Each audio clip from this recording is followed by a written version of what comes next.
សូមគោរពដល់បងវីរៈកងទ័ពជួរមុខទាំងអស់ជាទីគោរពស្រឡាញ់និងសូមគោរពបងប្អូនប្រជាពលរដ្ឋខ្មែរទាំងក្នុងនិងក្រៅប្រទេសជាទីស្នេហា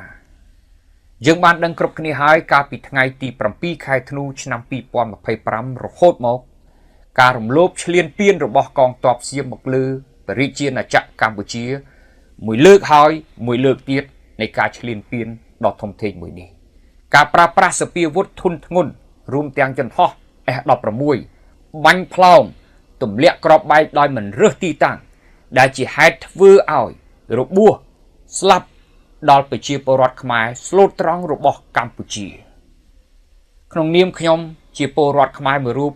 ខ្ញុំសូមចូលរួមរំលែកទុក្ខយ៉ាងក្រៀមក្រំបំផុតចំពោះគ្រួសារវីរៈកងទ័ពដែលបានពលីជីវិត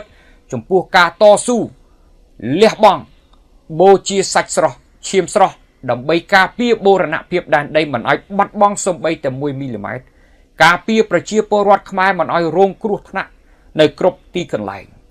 ហើយសូមចូលរួមរំលែកទុក្ខជាមួយបងប្អូនប្រជាពលរដ្ឋខ្មែរដែលបានស្លាប់បាត់បង់ជីវិតចំពោះការឈ្លានពានដ៏កក្លឿនរបស់កងទ័ពសៀម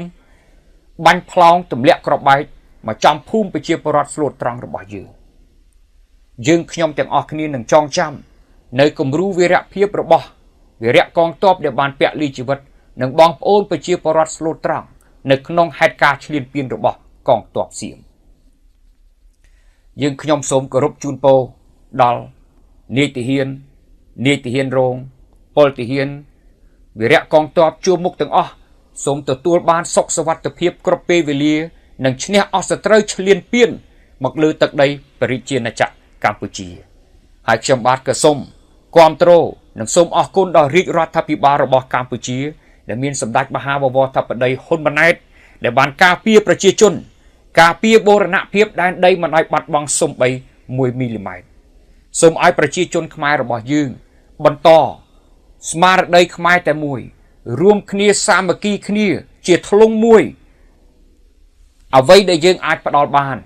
ក្តីស្រឡាញ់ការគោរពការសួរសុខទុក្ខការផ្ដល់កម្លាំងចិត្ត